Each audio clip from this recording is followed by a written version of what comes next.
My daughter thought I didn't see the powder. I was sitting at our kitchen table in our Desert Palms apartment, watching Jessica stir my Campbell's chicken noodle soup.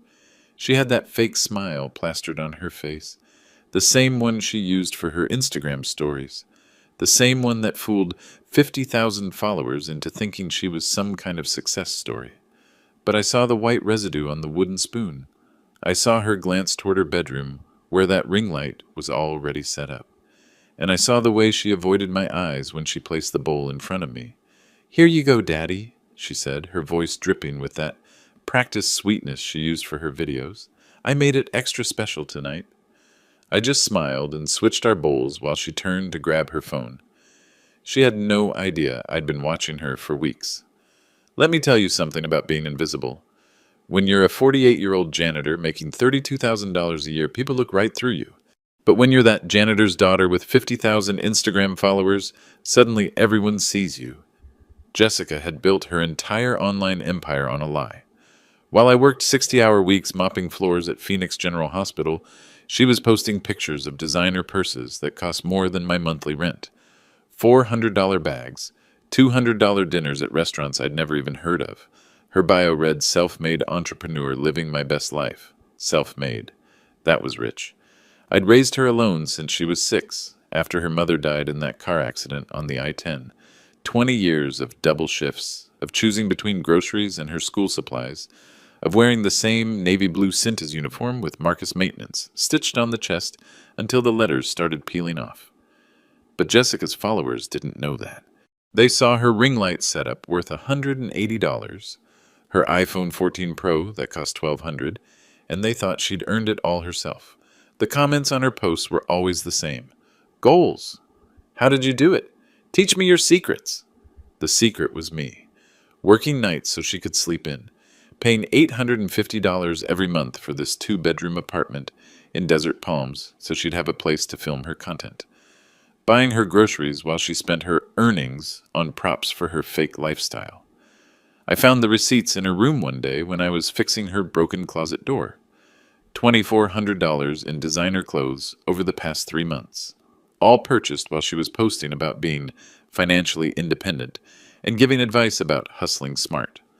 The worst part wasn't the money she was spending, it was the money she was making. See, Jessica had discovered something that a lot of influencers figure out eventually. Poor sells better than rich. Struggle gets more engagement than success. So she'd started mixing in posts about taking care of my sick father and sacrificing my own needs for family. Her cooking videos were particularly popular. Making soup for my daddy, who worked so hard, had gotten 37,000 views. The comments were heartbreaking. "You're such a good daughter. Your father is so lucky." This made me cry. What they didn't see was me, off camera, actually paying for the ingredients. What they didn't see was Jessica rolling her eyes the moment she stopped recording. What they didn't see was her Venmo account, where concerned followers had been sending money. Small amounts at first, $5 here, $10 there, for your father's medical bills. To help with groceries, $8,200 over 6 months. Not a cent of it had gone toward my medical bills or our groceries. I found the bank statements in her laptop bag. Every deposit was immediately transferred to her personal account. Every dollar donated by people who thought they were helping a struggling family was going straight into Jessica's designer purse fund. But what hurt most wasn't the money. It was sitting in this apartment every evening, invisible in my own home, while my daughter performed caring for me like it was just another form of content. She'd set up her camera, arrange the lighting just right, and then call out, "Daddy, dinner's ready," in that sing-song voice that was nothing like how she actually talked to me. The moment she hit stop recording, the performance ended. She'd go back to her phone, scrolling through comments, counting likes, calculating engagement rates. "Nobody follows Janitor's dad," she told me once when I asked about her posts. "They follow success stories. They follow people who figured it out." Figured what out? How to lie. How to exploit people's kindness. How to turn your own father into a prop for internet sympathy? Her latest posts had been getting darker, more desperate. The donation amounts were slowing down, so she was escalating the story. Last week's video was titled, "Scared to Ask for Help," and showed her crying real tears while talking about how overwhelming it was to be a caregiver. The comments section exploded. "You're an angel. He's so lucky to have you. I wish I could help more." And they did help more. The Venmo notifications kept coming. $20 from @SarahMom2, $50 from at Robert Cares, $100 from at Kindness Matters, with a note that said, "For your father's medicines." I wanted to comment on every single donation. I wanted to tell Sarah and Robert and everyone else that their money wasn't going to medicines. It was going to Jessica's fake lifestyle. It was funding her lie. But I didn't comment. I didn't confront her. I just watched and waited and collected evidence. Because here's what Jessica didn't understand about being invisible. Invisible people see everything. We hear everything. And eventually we remember everything. What hurt most wasn't the money she was stealing from strangers. It wasn't even the way she was using me as a prop. What hurt most was that she thought I was too stupid to notice. She'd gotten careless over the past few weeks, leaving her laptop open, not clearing her browser history, forgetting to lock her phone when she left it on the kitchen counter. That's how I found out about the powder in my soup. That's how I learned about her real plan. But what she didn't know was that I'd been taking pictures of everything. Screenshots of her bank account, photos of her purchase history, videos of her counting donation money while laughing about her poor sick daddy. Because if there's one thing 20 years of raising a child alone teaches you, it's patience. And if there's one thing 20 years of being invisible teaches you, it's how to gather evidence without anyone noticing. Jessica thought she had everyone fooled, but you can't con a con artist's father forever. The phone call that changed everything happened at 2:47 a.m. on a Tuesday. I was lying in my bed, staring at the ceiling, when I heard Jessica talking to someone in the next room. Her voice was different, not the fake sweet tone she used for videos, but not her normal voice either. It was excited, conspiratorial. "No, listen, Brittany, this is going to work perfectly," she whispered. "But apartment walls are thin when you're trying to be quiet at 3 in the morning. I got up and pressed my ear to the wall. The abuse angle is pure gold. I've been testing it with smaller posts, and the engagement is insane. People eat this shit up." Abuse angle.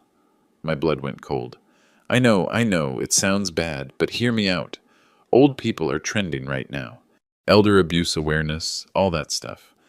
If I position myself as the brave daughter, speaking out against her abusive father, I could easily hit 50,000 in donations. Maybe more. I felt like someone had punched me in the stomach. Brittany, I'm not talking about real abuse, obviously. Just, you know how to work the algorithm. Scared daughter, brave survivor, asking for help to escape. The story writes itself. There was a pause while she listened to whoever Brittany was. "Yes, I already have some content planned. I've been giving him these herbal sleep aids and his soup totally harmless. Just makes him drowsy so I can film him looking confused and disoriented. It's perfect because he already looks old and tired from work anyway. Sleep aids, not powder, sleep aids. The beauty is that nobody's going to fact-check a domestic abuse story, right? It's too sensitive. People just donate and share and show support. I've already got the script written." I heard her moving around, probably looking for something. "Okay, let me read you what I've got so far. I never thought I'd have the courage to post this, but I can't stay silent anymore. For years, my father has been..." And then I list all the fake stuff. Emotional abuse, financial control, threatening behavior, classic patterns that people recognize. She was reading from notes, actual written notes about fake abuse. The genius part is the medical angle. I can say he's been putting things in my food to make me compliant. Ironic, right, since I'm the one doing it to him? But it flips the script perfectly. Suddenly, I'm the victim who's been drugged and controlled, and he's the dangerous old man who needs to be stopped. My hands were shaking. My own daughter was planning to destroy my life for Instagram money. I already picked out the perfect outfit for the crying video, something plain and scared-looking, maybe a little torn at the shoulder to suggest a struggle. And I practiced the scared voice. Want to hear it? There was another pause. Then Jessica's voice changed completely, became small and trembling and terrified. "Please, if anyone can help me, I don't know how much longer I can stay here. I'm afraid of what he might do if he finds out I'm posting this. But I can't keep living in fear." Then her normal voice came back, bright and pleased with herself. "Good, right? I've been practicing in the mirror for weeks. The key is to look directly into the camera, but not quite make eye contact. Makes it seem like you're too traumatized to connect, but brave enough to speak out. I wanted to burst through that wall and confront her right there, but something stopped me. Maybe it was 20 years of watching her lie to teachers, to neighbors, to anyone who would listen. Maybe it was the realization that this wasn't just teenage rebellion anymore. This was calculated destruction of another person's life for profit. The timeline is perfect too. I'm going to post the first video this Friday during peak hours, then follow up with a GoFundMe by Saturday. I figure if I can get it shared enough, trending on TikTok maybe, I could raise $50,000 easy. Maybe more if it really takes off. $50,000 for destroying her father. And here's the best part. Even if someone tried to investigate, what are they going to find? A tired old janitor who works night shifts and comes home exhausted. A daughter who's been posting about taking care of him for months. All the evidence supports the narrative I've been building. She was right. She'd been setting this up for months, without me realizing it. Every caring daughter post, every worried about daddy video, every fake concern about my health. It was all preparation for this moment. Brittany, people want to believe in good victims and clear villains. I'm young, pretty, articulate. He's old, tired, works a job that people look down on. Who do you think they were going to believe? I heard her laughing. Actually laughing about ruining my life. The only tricky part is making sure he doesn't see it coming. If he gets suspicious and starts defending himself before I can control the narrative, it could backfire. But I've got that covered too. She lowered her voice even more. I'm going to increase the dose in his soup tomorrow night. Make sure he's really out of it. Then I'll film the big reveal while he's unconscious in the background. Perfect evidence of how the drugs he's been giving me have affected his mental state. Perfect evidence. She was going to drug me unconscious and film me as proof that I was the one drugging her. By the time he wakes up, the video will have thousands of views and the donations will be pouring in. Even if he tries to deny it, the internet will have already made up its mind. The call ended a few minutes later, but I stayed pressed against that wall until sunrise, listening to her practice her victim voice and plan my destruction. That's when I knew I had to act. This wasn't about money anymore. This wasn't even about lies. This was about survival. Because Jessica was right about one thing. People want to believe in clear villains. And she was betting that when the story came out, I'd be the one they chose to hate. But she made one crucial mistake in her planning. She assumed I'd stay unconscious long enough for her lies to become truth. What she didn't know was that I'd stopped eating her soup 3 days ago. Thursday morning, I called in sick to work for the first time in 3 years. I sat at our kitchen table with Jessica's laptop open in front of me. She'd forgotten to close it again after her late-night planning session. The screen showed her Google Docs file titled Escape Plan, Private. 23 pages of detailed notes about how to destroy my life and profit from it. The document was methodical. Professional even. She'd researched everything. Optimal posting times for maximum engagement, hashtags that would make abuse content go viral, even psychological techniques for appearing credible in victim testimonials. Page 12 had a section called Evidence Creation. Screenshots of fake text messages she'd created using online generators, messages that showed Marcus Rivera threatening her, controlling her money, telling her she was worthless, messages that never existed but looked completely real. Page 15 was titled Medical Documentation. She'd researched symptoms of various drugs, planning to claim I'd been slipping her different substances over time. Rohypnol to make her compliant, anxiety medication to keep her dependent, sleep aids to control her schedule. The irony was staggering. Page 18 broke down the financial projections. Conservative estimate, $50,000 in the first week if the story gained moderate traction. Optimistic scenario, $120,000 if it went viral on multiple platforms. She'd even calculated taxes and platform fees. But page 21 made me close the laptop and walk away. It was titled Long-Term Strategy and outlined her plan for after the money stopped flowing. Book deals about surviving parental abuse, speaking engagements at domestic violence awareness events, maybe even a Netflix documentary if the story got big enough. She wasn't just planning to destroy me. She was planning to build an entire career on my destruction. I had 48 hours before her Friday evening live stream. 48 hours to decide whether to run, hide, or fight back. Running wasn't an option. Where would I go? I had $800 in savings and a job that barely covered rent. More importantly, running would look like guilt. It would confirm every lie she was about to tell. Hiding wasn't an option either. The internet doesn't forget, and Jessica's plan was designed to follow me anywhere I went. Future employers would Google my name and find stories about elder abuse. Neighbors would whisper. I'd become that guy, the one everyone assumed was guilty, because the accusations were so detailed and public. That left fighting back. But how do you fight someone who spent months building a lie so elaborate that it had its own documentation? Someone who'd researched psychology and marketing and social media algorithms to craft the perfect victim narrative. The answer came to me while I was staring at Jessica's Venmo transaction history. $8,200 from strangers who thought they were helping. People with usernames like @SingleMomStruggling and @VeteranDad and @Grandma Jones. Real people with real hearts who'd been manipulated into funding my daughter's designer lifestyle. These weren't faceless corporations or wealthy investors. These were working people like me, probably choosing between donating $20 to help a struggling family or buying groceries for their own kids. They'd chosen kindness, and Jessica had chosen to exploit that kindness. That's when I realized this wasn't just about me anymore. This was about protecting every person who'd ever donated money online believing they were helping someone in need. This was about every real victim of abuse whose credibility would be damaged by fake stories like Jessica's. I opened my phone and started taking pictures, screenshots of her fake evidence, photos of her long-term strategy document, pictures of her purchase history showing where the donation money really went. Then I did something I'd never done in 20 years of parenting. I went through Jessica's things systematically and without permission. In her dresser drawer, I found printouts of her bank statements with donation amounts highlighted in yellow. She'd been tracking her earnings like a business. In her closet, I found shopping bags with tags still attached, a $400 purse she'd posted about buying with her savings, 3 designer dresses totaling $800 that she'd worn in videos about staying positive despite financial stress.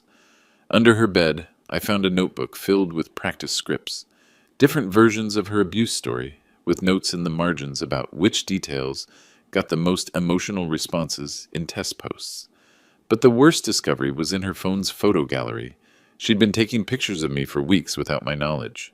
Me looking tired after work, me falling asleep in my chair watching TV, me looking confused when she asked unexpected questions while I was exhausted. The photos were time-stamped and organized in an album titled Evidence Folder. Each image had been edited to make me look more disheveled, more threatening, more unstable than I actually was. She'd been building a case against me for months, documenting my worst moments and ignoring every good one. That's when I made my decision. Jessica wanted to play the victim? Fine.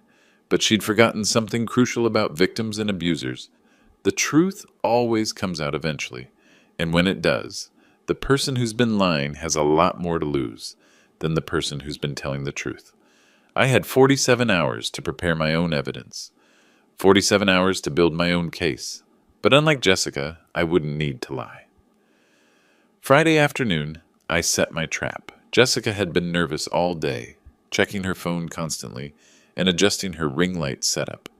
Her big live stream was scheduled for 8 p.m. prime time for maximum audience engagement, according to her research notes.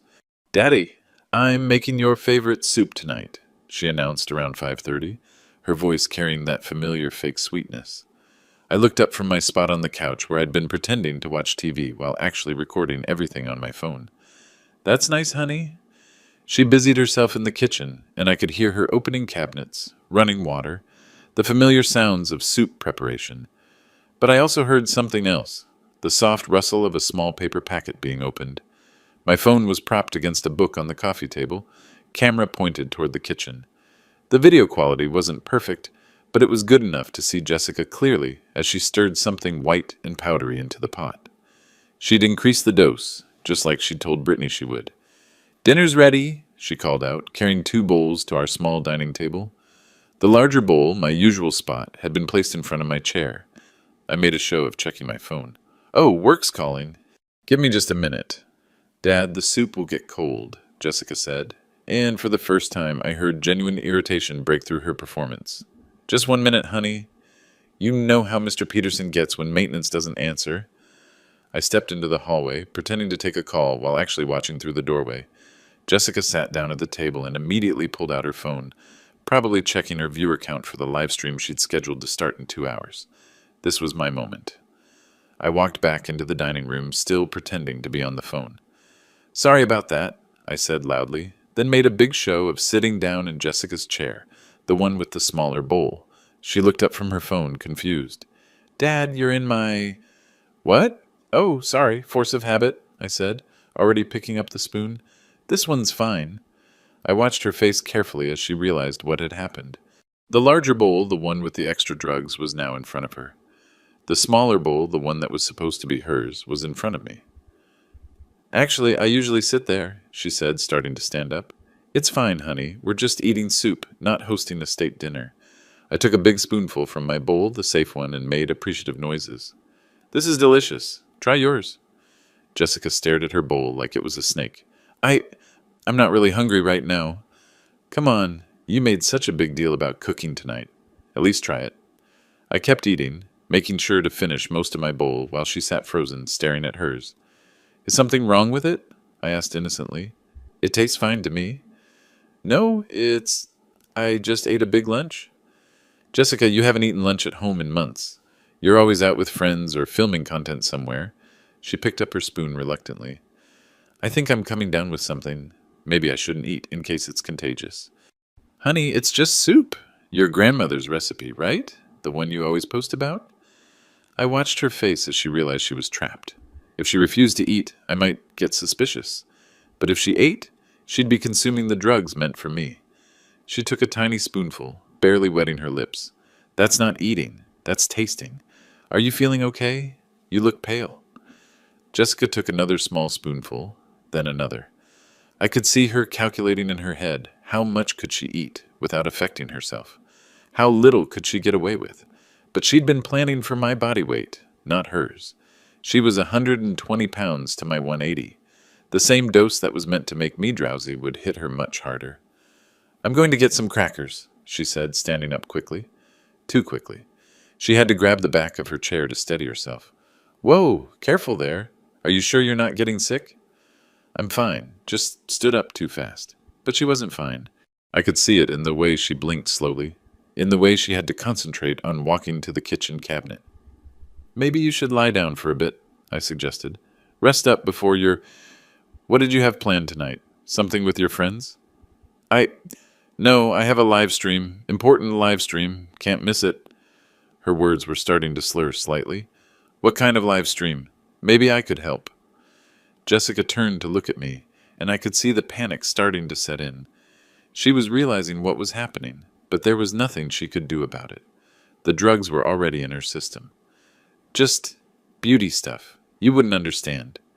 She tried to walk back to the table, but stumbled slightly. I jumped up to steady her.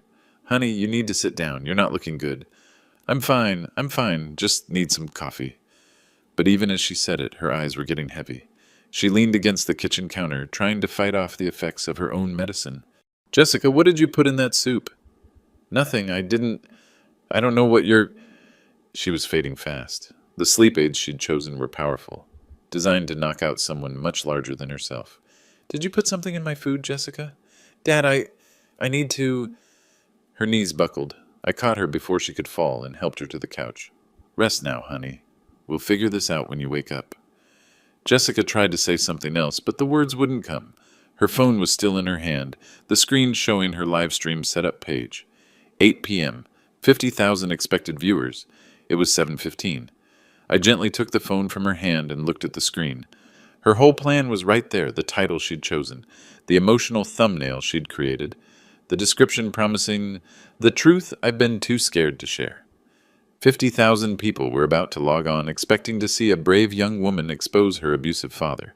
Instead, they were going to get something else entirely. I opened her livestream app and started setting up. After all, Jessica had taught me everything I needed to know about creating compelling content. 7:20 p.m. Jessica was unconscious on the couch, her breathing deep and regular. I had 40 minutes before her scheduled live stream. I sat in her desk chair, surrounded by the evidence of her deception. Ring light positioned perfectly, camera angled for optimal framing, script notes scattered across her desk with phrases like, "Speak slowly for impact," and "Pause for tears." Her phone buzzed constantly, notifications from followers asking if she was okay, if the stream was still happening. Comments on her earlier posts, "Can't wait for tonight. You're so brave for sharing. We're here for you." 53,000 people were waiting to watch my destruction. I picked up her phone and opened the livestream app. The title was already set. Why I've Been Silent, The Truth About My Father. The thumbnail showed Jessica looking scared and vulnerable, with text overlay reading, "Finally ready to speak." The description made my stomach turn. Tonight I'm sharing something I never thought I'd have the courage to say. For too long I've protected someone who doesn't deserve protection, but I can't stay silent anymore. This is my truth. My truth. She was planning to steal my truth and replace it with profitable lies. I looked at Jessica's unconscious form. She'd positioned herself as the perfect victim, young, articulate, sympathetic. I was the perfect villain, old, tired, working a job that society barely acknowledged. But she'd made one crucial miscalculation. I opened her laptop and pulled up all the evidence I'd been gathering. Bank statements showing where the donation money really went, screenshots of her fake text message generators, photos of her practice sessions for crying on camera. Then I did something Jessica never expected. I started reading the comments from her previous posts, really reading them. At Single Mom Maria. "Your story gives me hope. I donated what I could." At Robert Veteran. "Reminded me of my own daughter. Sent $50 for groceries." At Grandma. Ellen. "Been following your journey. You're in my prayers." These weren't faceless internet users. These were real people with real stories, real struggles, real hearts. Maria was a single mom who donated money she probably needed for her own groceries. Robert was a veteran who saw something in Jessica's fake story that reminded him of his own family. Ellen was someone's grandmother, probably on a fixed income, sending prayers and probably money to a complete stranger. They deserved to know the truth. I checked the time, 7:30. Jessica stirred slightly on the couch, mumbling something incoherent. The sleep aids were strong, but they weren't permanent. She'd probably wake up in a few hours feeling groggy and confused. By then, it would be too late for damage control. I opened her livestream app and looked at the waiting room. Already 2,000 people had joined early, chatting excitedly about what Jessica might reveal. The comments were flowing fast. "Jessica, you've got this. We believe you. Take your time. We're here. Whatever it is, you're not alone." Their support was genuine. Their kindness was real. And Jessica was about to weaponize all of it against her own father. I thought about what would happen if I just walked away. Let her sleep through the live stream. Let her wake up tomorrow and reschedule. Give her a chance to back down, to choose differently. But I knew she wouldn't choose differently. She'd double down. She'd find a way to blame the missed stream on me, probably say I'd discovered her plan and threatened her into silence. It would just become more evidence for her narrative. The viewer count hit 5,000, then 10,000, then 15,000. These people were logging on to support someone they believed was brave enough to speak her truth about abuse. They were prepared to offer emotional support, financial help, and social amplification to someone they thought needed protection. They deserved to know who they were really supporting. At 7:45, I made my decision. I positioned myself in Jessica's chair, adjusted the ring light, and looked directly into the camera. Behind me, Jessica lay unconscious on the couch, visible in the frame but clearly out of it. The viewer count hit 30,000, then 40, then 50. I took a deep breath and clicked Go Live. "Hello, everyone. I'm Marcus Rivera, and I think we need to talk." The chat exploded immediately. "Who is this? Where's Jessica? Is this her dad? Something's wrong." I watched the viewer count spike to 60,000 as word spread that something unexpected was happening on Jessica's channel. The comments were flying too fast to read individually, but the tone was clear: confusion, concern, and growing alarm. "I know you're all here to support my daughter Jessica. I said, keeping my voice calm and steady. And I appreciate that you care about her. But before she tells you her story, I think you deserve to hear mine. The viewer count hit 70,000, then 80. Call the police, someone typed in all caps. He looks dangerous. Jessica, if you can see this, we're calling for help. Someone find her address. I could see exactly what Jessica had predicted would happen. I was a 50-something janitor interrupting a young woman's live stream. In their minds, I was already the villain.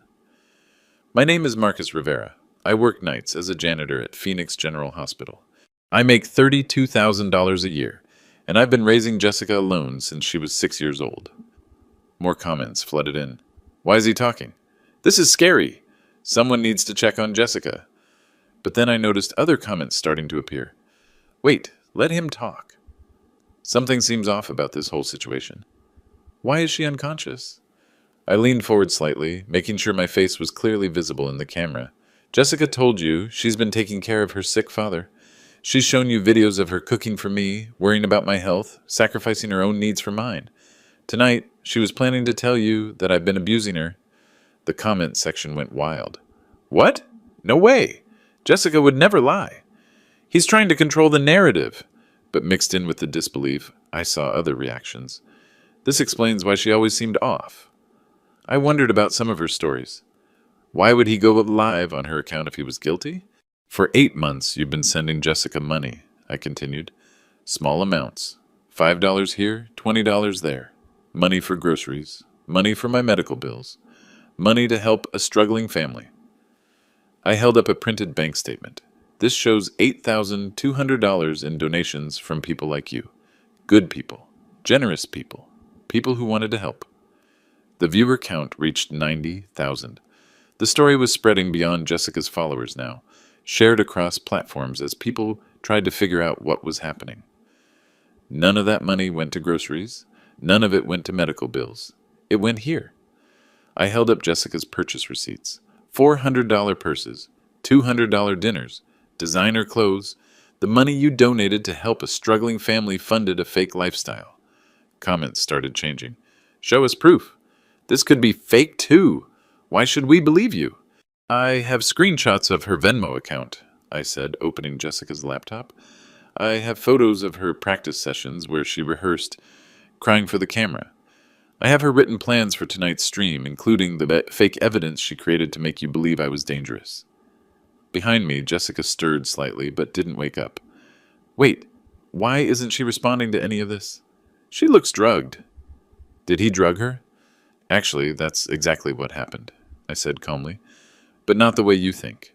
Jessica has been putting sleep aids in my soup for weeks, trying to make me appear confused and disoriented for her videos. Tonight, she increased the dose because she wanted me unconscious during this stream. I paused, letting that sink in. But I switched our bowls. She drugged herself with her own medicine. The comments shifted dramatically. Oh my God! She was drugging him? This is insane! Plot twist! I'm going to show you everything, I said. Every fake text message she created. Every purchase made with your donations. Every lie she was planning to tell you tonight. Because you deserve to know the truth about where your kindness went. The viewer count hit 100,000. But first, I want to read you something Jessica wrote about all of you. I opened her strategy document and found the section I'd been looking for. These people are so easy to manipulate. They want to feel good about themselves, so they donate to causes that make them feel righteous. The key is making them feel like heroes for helping me. Once they're emotionally invested, they'll defend me even against evidence. The chat went silent for a moment, then exploded with outrage. She wrote that about us? We were trying to help her. She called us easy to manipulate. This is disgusting. 120,000 viewers. The story was going viral in real time.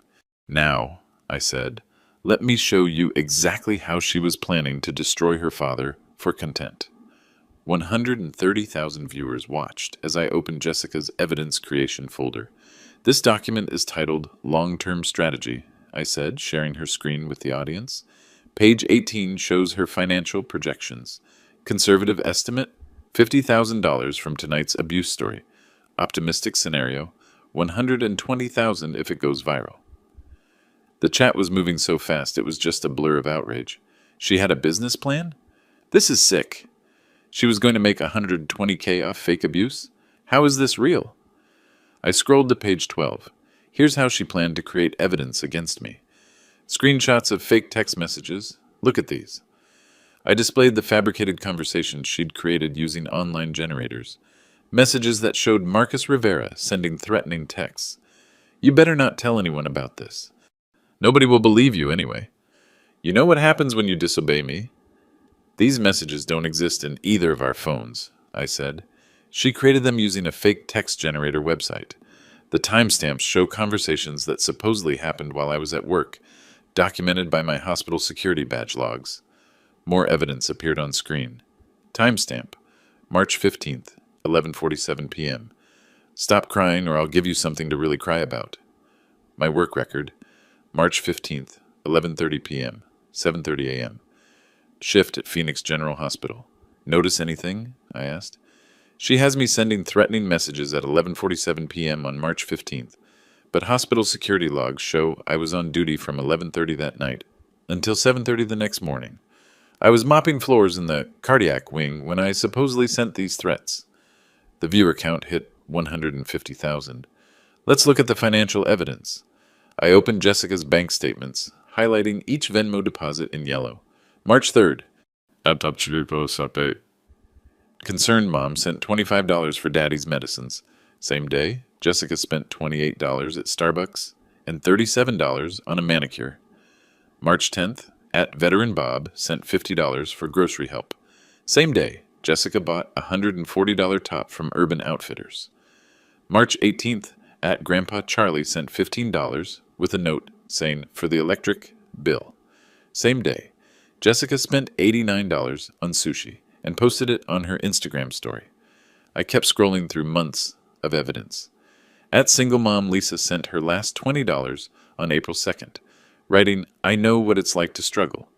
Jessica spent it on a $40 eyebrow appointment and used the remaining money for overpriced coffee. The comments were pure rage now. I'm at Single Mom. Lisa, I skipped lunch that day to send that money. At Veteran Bob here. I'm on disability. That $50 was my grocery money. She spent our donations on luxuries. This is fraud. Next, let me show you her practice videos. I opened Jessica's hidden photo album titled Rehearsal Footage. The first video showed her in front of her ring light, practicing different ways to look scared. Take one, Jessica's voice said from the speakers. She tried looking directly at the camera with wide, frightened eyes. No, too obvious. Take two. She looked down, then up, letting her eyes fill with tears. Better, but the lighting needs work. Take three. Perfect frightened expression, voice trembling just right. That's the one. Save that performance for the real stream. The audience was horrified. She practiced being a victim? This is psychopath behavior. How long was she planning this? According to her notes, 6 months, I answered. She's been building this narrative since October. Every worried about daddy post, every caregiver life is hard story, every request for donations. It was all preparation for tonight. I displayed her content calendar, showing posts scheduled weeks in advance. November 12th, post about daddy looking tired. December 1st, story about him being forgetful. January 15th, video about sacrificing my social life to care for him. Each post had engagement analytics written in the margins. Good sympathy response. Donations increased 20%. Need more medical concern angle. She tracked your emotional responses like a marketing campaign. Behind me, Jessica stirred again, mumbling something incoherent. The sleep aids were wearing off, but slowly. Now for the most disturbing part, I said. Her plan for after tonight. I opened the long-term strategy document to page 21. Phase 2, book deal about surviving parental abuse. Estimated earnings, $200,000 advance. Phase 3, speaking circuit at domestic violence conferences. Rate, $5,000 per appearance. Phase 4, Netflix documentary possibility. Projected value, $500,000 to $2 million. The viewer count reached 180,000. She was going to build an entire career on destroying me, speaking at conferences about surviving abuse that never happened, writing books about trauma she invented, making millions off a lie. But here's what she didn't count on. I held up my work badge, my tax returns, my medical records. The truth leaves evidence, real evidence, And lies, no matter how well planned, always fall apart when you examine them closely. Now I'm going to show you exactly how tonight was supposed to go. 200,000 viewers. The number kept climbing as the story spread across social media platforms. I could see tweets being posted in real time. Holy shit, this influencer was about to destroy her dad for money. Watching the most insane live stream ever. This girl is pure evil. Here's Jessica's script for tonight, I said, opening her final document. Word for word, what she was planning to tell you. I began reading in Jessica's practiced victim voice. I never thought I'd have the courage to share this, but I can't stay silent anymore. For years, my father has been controlling every aspect of my life through fear, intimidation, and worse. The chat erupted. She was going to say that? Read more. This is insane, I continued. He monitors my phone, controls my money, and when I try to resist, he puts things in my food to keep me compliant. Tonight, before this stream, he tried to drug my soup again, but I pretended to drink it and recorded him admitting what he's been doing. She was going to claim I confessed on camera, I said, except the only confession we have is hers, planning this entire fraud with her friend Brittany at 2:47 a.m. last Tuesday. I played the audio recording I'd made of her phone call. Jessica's voice filled the stream. The abuse angle is pure gold. If I position myself as the brave daughter speaking out against her abusive father, I could easily hit 50,000 in donations. 220,000 viewers. The chat was moving too fast to read. Behind me, Jessica began to stir more actively. The sleep aids were wearing off faster than expected. Let me show you her photo evidence, I continued, opening her evidence folder. Pictures of me appeared on screen, me looking exhausted after double shifts, falling asleep in my chair, looking confused when she asked unexpected questions while I was barely awake. Every photo was taken without my knowledge and edited to make me look unstable. This one from March 8th shows me looking angry and threatening. I was actually squinting because she'd turned the living room lights on when I was trying to sleep after working 16 hours straight. Jessica's eyes opened. She blinked slowly, trying to focus. What? She mumbled, then saw the laptop screen. Her face went from confusion to horror as she realized what was happening. The chat exploded. She's awake! Jessica, can you see this? Explain yourself. How do you feel about being exposed? Jessica struggled to sit up, still groggy from the drugs. Dad, what are you doing? Her voice was slurred, confused, exactly how she'd planned to make me appear on her stream. I'm telling the truth, Jessica, something you were planning to avoid tonight. She looked at the viewer count, 240,000, and climbing. Her face went white. Turn it off, she whispered. Please, just turn it off. Like you were going to turn off your lies about me? The chat was merciless. Face the music. Jessica, no escape now. Explain the fake evidence. We saw everything. Jessica tried to stand but stumbled, still affected by the medication. This isn't... You don't understand. I understand perfectly. You drugged your own father for months to create content. You scammed $8,000 from people who thought they were helping. You were about to destroy my life for your career. That's not... I wasn't going to... Jessica's words were still slurred, making her sound exactly like the confused, drugged victim she'd planned to portray me as. The irony wasn't lost on the audience. She sounds exactly like she was going to make him sound. Poetic justice. How does it feel to be drugged, Jessica? I turned back to the camera. Jessica can't think clearly right now because she's under the influence of the same sleep aids she's been putting in my soup for weeks, the same ones she was going to increase tonight to make me appear mentally incompetent. Jessica finally managed to stand, leaning heavily against the couch.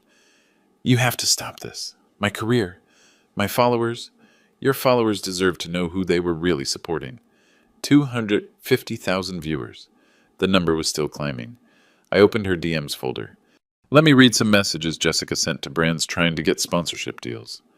Dear Fashion Nova, I have 50K highly engaged followers who trust my authentic lifestyle content. My demographic is perfect for your target market. People who believe in genuine struggle and real success stories. The audience was disgusted. She was monetizing our sympathy for brand deals?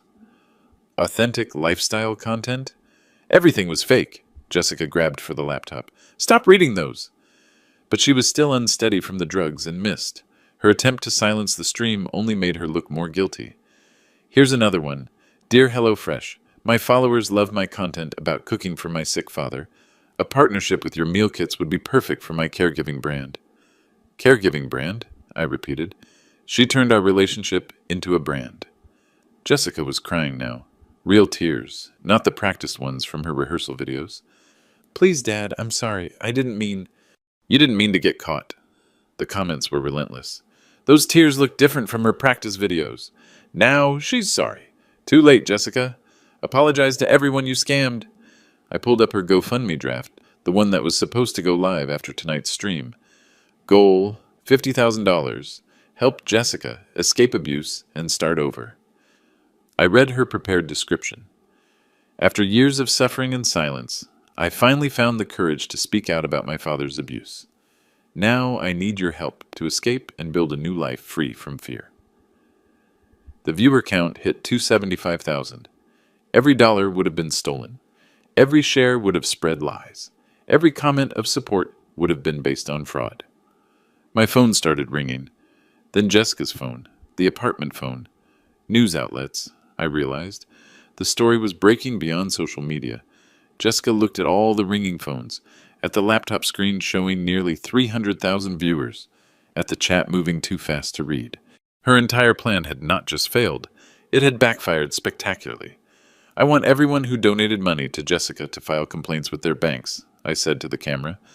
Screenshot this stream. Save the evidence I've shown. Report the fraud. Someone was knocking at our apartment door. Hard, official knocking. That's probably the police, I said calmly. Several viewers said they were calling, which is interesting because Jessica was planning to have them called on me tonight. Jessica sank back onto the couch, the reality hitting her. What have you done? I've told the truth, the same truth you were planning to bury under lies for profit. The knocking got louder. Police, open up! I looked at the camera one last time. 300,000 people have now seen the evidence. Jessica's GoFundMe will never go live. Her fake abuse story will never be believed. And everyone who tried to help what they thought was a struggling family now knows exactly where their kindness went. Dad, please, Jessica whispered. The police are here, Jessica, just like in your plan. Except they're here because you drugged someone and committed fraud, not because I'm dangerous. I stood up and walked toward the door. To everyone who donated money believing you were helping, I'm sorry someone took advantage of your kindness. You deserve better than to be manipulated by lies. The viewer count reached 325,000 as I opened the door to let the police in. Justice had gone viral. 3 weeks later, the numbers told the story. Jessica's main Instagram account, suspended. Her TikTok, banned for fraud. Her YouTube channel, demonetized and removed. The livestream had been downloaded and reshared so many times that switching the soup bowls became internet shorthand for exposing a liar with their own trap. The Phoenix Police Department opened case number 2024 PHX 47291 for elder abuse and wire fraud. Detective Mills, who'd responded that night, told me it was the strangest domestic call she'd ever handled, arriving to find 300,000 people watching the evidence collection in real time. GoFundMe froze Jessica's account and returned $8,200 to donors. Venmo flagged her for suspicious activity. The IRS received copies of all her unreported income. The local news picked up the story. Phoenix influencer exposed in elder abuse scam. Father turns tables in viral livestream. Then national outlets. Then international ones. The Great Soup Switch made headlines from New York to London. Jessica moved out the day after the stream. No forwarding address. Her last post, before everything got deleted, was a notes app. Screenshot. The situation has been misunderstood. I'm taking legal action for defamation. That lasted about 6 hours before her lawyer apparently watched the evidence and dropped her case. @SingleMom. Lisa found me on Facebook. Thank you for telling us the truth, she wrote. I have 3 kids, and that $20 was my grocery money, but I'd rather know where it really went than keep living a lie. @Veteran Bob sent a longer message. 40 years in the military taught me to recognize a good soldier when I see one. You fought the right fight, Marcus. I still work at Phoenix General Hospital. Still make $32,000 a year. Still mop floors from 11 p.m. to 7 a.m. But now my coworkers know the whole story. Mrs. Chen from next door brings me soup sometimes. Real soup, she jokes. No additives. The apartment feels different now. Quieter, but not empty. Clean, but not sterile. Jessica's ring light is still in her old bedroom, unplugged and gathering dust. Sometimes I think about packing it away, but then I remember truth doesn't need special lighting. My phone buzzes occasionally with interview requests from podcasters, documentarians, people who want to turn the story into something bigger. I decline them all. The truth already found its audience. 325,000 people saw what really happened that night. That's enough witnesses for me. Some stories don't need sequels.